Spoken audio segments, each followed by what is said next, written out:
Hi, in this writing task, you have to write a letter to your friend.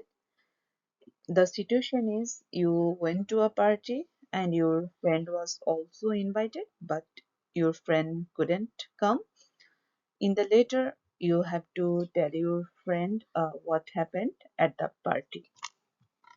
Hei Maija, mitä kuuluu? Toivottavasti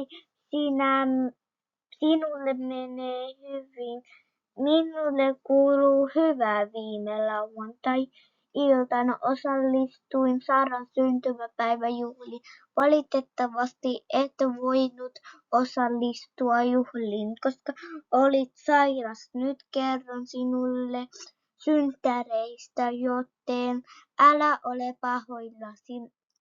Sara ja hänen miehensä olivat sisustaneet talon kauniisti. Sara teki syntymäpäiväkakun. Itse uskon minua. Olin todella yllättynyt, kun hän kertoi minulle sen, kuten tiedät. Sara ei koskaan mene keittiöön laittamaan ruokaa. Haha.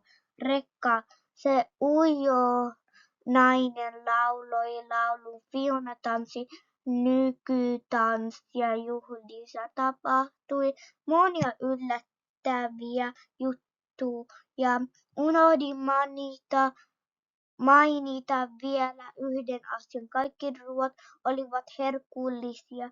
Me kaikki kaipasimme sinua kovasti, koska olet aina stand-up-koomikkoryhmässämme. Nähdään ensi viikolla yliopistolla.